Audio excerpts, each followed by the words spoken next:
Et salut tous les amis, c'est CryptoPartage, c'est un plaisir de vous retrouver pour cette vidéo d'analyse du 11 mai 2021.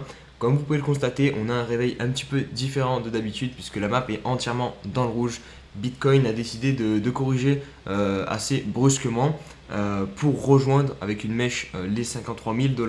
On verra sur les graphiques en deuxième partie de vidéo ce que cela implique. Mais à première vue, voilà, c'est toujours pas dangereux, ça indique pas grand chose, si ce n'est qu'on reste dans le range compris entre 53 000 $ et les 59 000.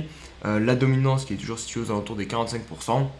Voilà. Et du côté des altcoins, on a tout simplement suivi Bitcoin et même Ethereum a suivi Bitcoin. Preuve que voilà, le Bitcoin domine quand même encore ce marché. Donc on a un Ethereum qui est de retour à 3800 $, un XRP 1,40, ADA 1,62, le DOT moins 12%, 36 $. Mais bon, globalement, voilà, on a suivi le Bitcoin. Allez, on se retrouve pour l'analyse du Bitcoin. On va commencer par ça. Les news arrivent juste après l'analyse du Bitcoin et on terminera par les altcoins. J'avais envie de changer un petit peu l'ordre de la vidéo, voir si ça pouvait rendre mieux. Voilà, c'est juste un petit test. Donc pour le Bitcoin, on commence par le 4 heures comme d'habitude. On a donc effectué une grosse bougie quand même de correction. On est passé de 58 000 $ à 55 000 $ assez rapidement. On est venu d'abord se poser sur l'oblique de cette figure. Puis finalement, comme vous pouvez le constater, on a renchaîné derrière avec une énorme mèche qui est venue chercher le support principal à 53 000 $, le bas du range. Bon, pas exactement, mais presque. D'ailleurs, on l'a quand même bien ravalé et on est venu quand même clôturer cependant, c'est ce qui est important de noter, sous cette oblique. Donc on perd cette oblique. En plus de ça, si on met les bandes de Bollinger, on voit qu'on est sorti aussi par le bas et au moment de la clôture, donc ça c'est une confirmation en plus qui confirme tout simplement le breakout. Donc je pense que là du coup cette figure on peut l'oublier pour le moment. En tout cas on va quand même garder cette oblique parce qu'on pourrait venir par la suite buter contre pour nous servir de résistance, donc on va la garder. Mais là au niveau du court terme, perso je vois plutôt une continuation baissière un petit peu pour venir tranquillement se poser sur ce support des 53 000 $. Au niveau du RSI, on voit quand même qu'on a aussi un support qui n'est pas très loin au niveau 34, donc à voir s'il va nous repousser. Après, on est sur une unité de temps assez court terme. Ce support-ci, on l'a travaillé qu'à 3 reprises, donc c'est possible qu'on le perde. Il ne faut pas se baser uniquement sur ça. Si on passe sur le daily, pour observer la clôture daily, on voit qu'on a clôturé juste au-dessus des 53 000 $, qui était clairement pas 53 000, pardon, 55 000 et quelques, qui était clairement le point pivot, le milieu du range un petit peu, avec notamment ces clôtures ici, ici. Là, ça a servi comme résistance. Enfin bref, ce niveau des 55 000 qui est vraiment très pertinent. Et vous voyez là, hier, on a donc clôturé juste au-dessus. Donc ça, c'est quand même bon signe. Maintenant, pour le moment, on est en dessous. On est posé sur la MA21. Donc à voir si on réussit dans la journée à avaler le reste et repasser sur les 55 000 pour clôturer. Là, ça serait bon signe. C'est-à-dire qu'on resterait dans cet ensemble de prix entre 55 000 et 59 000. Mais bon, pour l'instant, c'est pas fait. Au niveau du RSI, on est toujours sous cette pression ici de cette oblique et on a ce support à 42. Donc voilà, globalement, on reste toujours situé dans ce range, donc compris entre 60 000 $ et 53 000, et même si on va voir un peu plus loin, 51 000 $. Cette correction, c'est tout à fait normal. On ne monte pas au ciel en ligne droite, comme je vous le dis tout le temps. On fait des vagues, et surtout en plus ces derniers temps, avec l'euphorie qu'on avait sur les crypto-monnaies, notamment sur les shitcoins, il fallait s'attendre à une correction. Comme d'habitude, c'est le Bitcoin qui lance le mouvement. Il était pile sous une grosse résistance à des 59 000, 60 000 et quelques. Donc c'était normal qu'il corrige un petit peu. Maintenant, voilà, on va attendre pour voir la suite. Mais on est toujours dans ce range, comme je vous dis. Il n'y a pas de quoi s'enflammer. Comme toujours, n'oubliez pas de mettre un petit like, un petit commentaire et de vous abonner. Vous êtes d'ailleurs plus de 60% à regarder mes vidéos tous les jours et à ne pas être abonné, donc vraiment n'hésitez pas à le faire, ça permet de faire grossir la chaîne. Rejoignez-moi aussi sur Instagram, sur Twitter et sur le Discord. 386 millions d'USDT déposés en 10 minutes sur les exchanges. Bon voilà, 386 millions, ça reste raisonnable, hein. Enfin, On parle pas de milliards, mais bon, c'est en 10 minutes. Et c'est surtout en fait pour illustrer le fait que pendant que certaines personnes vont paniquer et vendre quand le cours corrige, bah, certaines personnes vont s'empresser d'aller acheter. Comme on dit souvent, c'est des soldes. Et vraiment, c'est pas qu'une expression, vraiment, il faut rentrer sur les corrections.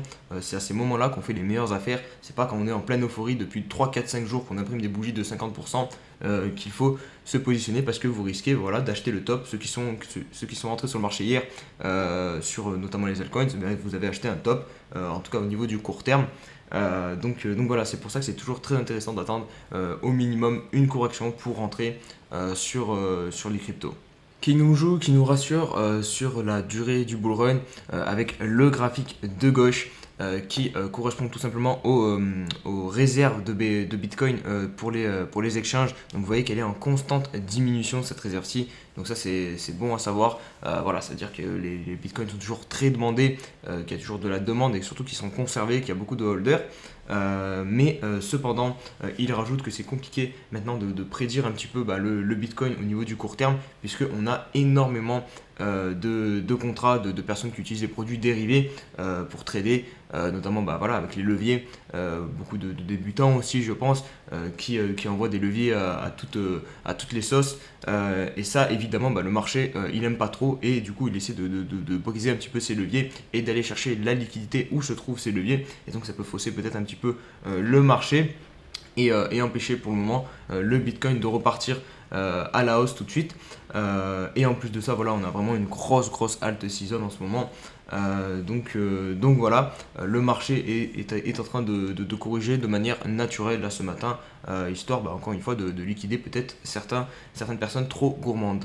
Et pour conclure un petit peu sur cette euphorie voilà, qui s'est fait casser hier par la correction, KP qui nous partage ce tweet, donc 11 milliards de volume en 24 heures, c'est pour le Shiba Inu, donc ce shitcoin, cousin du Dogecoin mais version asiatique. Donc il y a eu en 24 heures 11 milliards de dollars d'échangés, et 11 milliards c'est le volume aussi de Bitcoin Cash. Donc c'est pour vous montrer un petit peu toute la démesure qui était en train de prendre le marché, et notamment avec tous ces shitcoins qui étaient en train de pump à toute berzingue, j'ai envie de dire.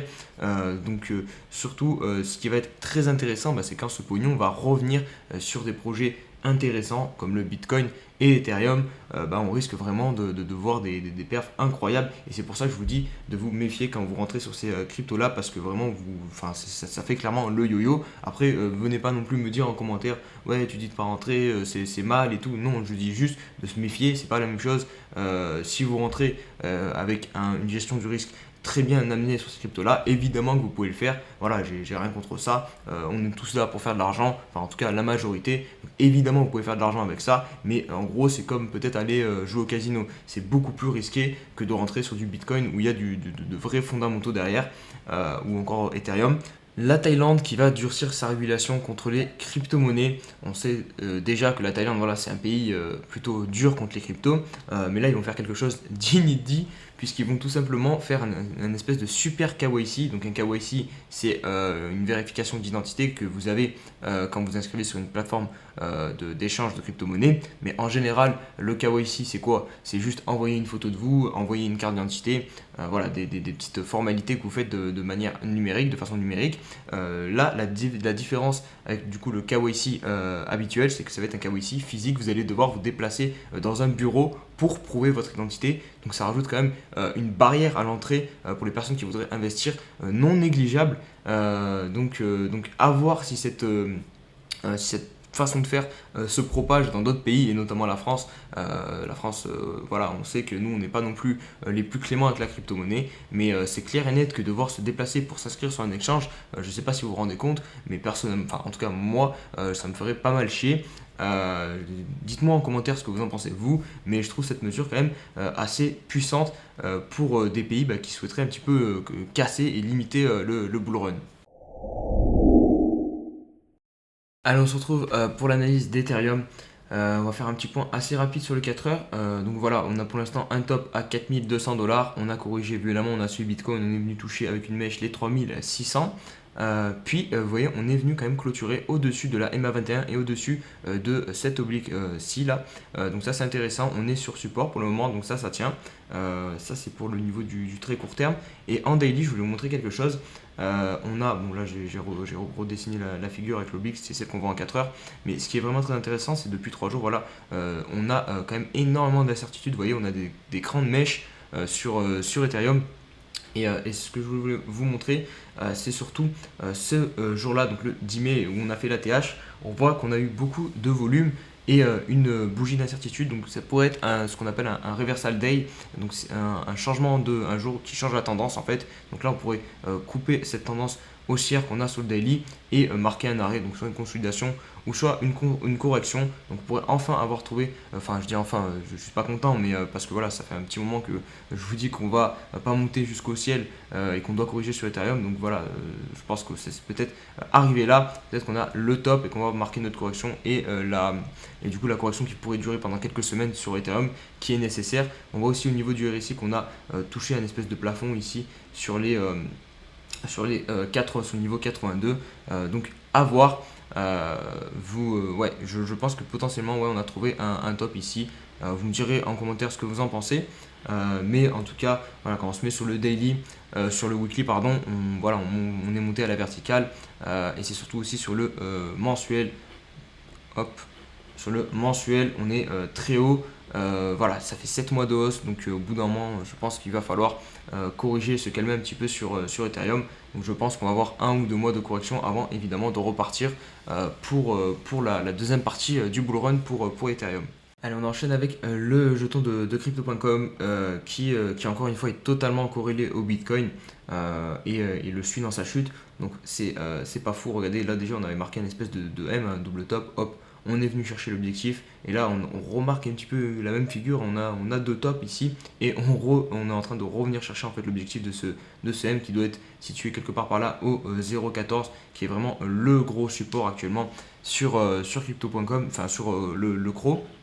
On a aussi au niveau du récit, je crois, un petit prix plancher ici, hop, au niveau des 33, vous voyez qu'on a eu un contact ici, bon ici pas exactement, mais là, ici pareil, mais attention, on fait un espèce de M aussi, donc peut-être venir chercher des niveaux plus bas. Et ce que je voulais vraiment vous montrer sur le CRO, c'est le weekly qui est très pertinent, je trouve. Regardez, on a vraiment une pression baissière depuis le top ici à 0,25. On n'arrive pas à passer au-dessus de cette oblique, donc on va essayer de surveiller ça. Par le moment, on va réussir à passer au-dessus. Vous voyez que les moyennes mobiles aussi ont croisé dans le bon sens, par contre, ça c'est bon signe. Et on va peut-être venir du coup se poser dessus pour enfin réussir à trouver de la force et repartir sur CRO. On a aussi une oblique sur le RSI qui est assez pertinente, je pense, où on a eu quelques points de contact ici et là on va revenir la toucher. Donc on arrive sur des gros supports. On espère évidemment que CRO va réagir et va repartir à la hausse. Allez, on poursuit avec Harmony qui m'a été pas mal demandé en commentaire. Il a subi une correction donc avec son top à 0,23 $. On est venu chercher 0,06, donc vraiment une bonne grosse correction. Ce qui est intéressant, c'est qu'on a cassé l'oblique voilà, de ce mouvement baissier ici avec cette belle bougie de breakout. Vous voyez, on a eu une grosse bougie. Je ne sais pas si on a eu des volumes aussi. Ouais, un petit peu, pas ouf. Mais bon, on a cassé cette oblique et ça c'est cool. On est venu buter sur ce niveau-ci, vous voyez, on a quand même une grosse résistance au niveau des 0,14 à peu près. Et maintenant, on a un support aussi qui s'est dessiné ici. Donc là, on est posé dessus, donc pourquoi pas rentrer un petit peu sur One. Ça peut se tenter. Encore une fois, ça dépend de votre type de profil d'investisseur. Mais si c'est pour du long terme, pourquoi pas, encore une fois, en essayant de lisser votre entrée. Donc, vous rentrez une petite partie de votre capital ici. Et si on vient chercher plus bas, avec notamment ce point bas ici, parce que je pense que ce sera le prochain support, vous rentrez une petite partie ici. Et ça vous permet de lisser et d'être le plus proche du point bas possible. On voit dernier petit point que je voulais rajouter, c'est qu'on est en train de compresser globalement sur le prix. Donc je pense qu'on va avoir un mouvement puissant qui devrait arriver sous peu sur One. Et on va finir la vidéo par Atom Cosmos, que je trouve aussi intéressant puisqu'il a quand même bien corrigé depuis son top là, à 32 $. Il est venu chercher avec une mèche ce support des 23. Donc c'est pour ça que je trouve ça très pertinent. Peut-être placer quelques ordres ici pour re-rentrer sur Atom, on a les moyennes qui sont bien orientées, on a la MA21 qui va nous supporter pour le moment, elle nous fait rebondir. Donc voilà, on est sur support et comme je vous le dis tout le temps, c'est toujours mieux de rentrer sur support et sur correction. Et là, c'est le cas typique. Donc pourquoi pas tenter une petite entrée sur Atom Cosmos. On a une belle période de consolidation ici entre 17$ et 23$. C'est un très bon projet. Et maintenant, on est en train de repartir. Je suis juste en train de regarder si ouais, on peut considérer qu'on a une petite oblique ici. Vous voyez, si on prend les clôtures, ça se tient à peu près. Donc on va la laisser pour voir si on revient buter dessus à l'avenir. Mais ouais, ici, pourquoi pas tenter une petite entrée sur Atom. Encore une fois, il faut quand même faire attention. Il faut bien réfléchir à votre profil d'investisseur parce que on est quand même beaucoup monté sur les altcoins actuellement. Et il faut se méfier d'un retour de la Bitcoin dominance tout simplement. Donc pourquoi pas se positionner un petit peu plus sur le Bitcoin. C'est personnellement ce que je fais. Je vends pas mal de mes altcoins. Enfin, en tout cas, c'est ce que j'ai fait ces derniers jours. J'ai cherché les ventes sur mes altcoins pendant qu'on était en phase euphorique. Et j'ai converti en Bitcoin et en USDT pour pouvoir acheter quand on allait corriger comme aujourd'hui. Donc voilà. Voilà pour la vidéo les amis. J'espère qu'elle vous a plu. Si c'est le cas, n'oubliez pas de mettre un petit pouce bleu, un petit commentaire et de nous rejoindre sur Insta, Twitter et le Discord. On se dit à demain pour une nouvelle vidéo. Allez, ciao ciao.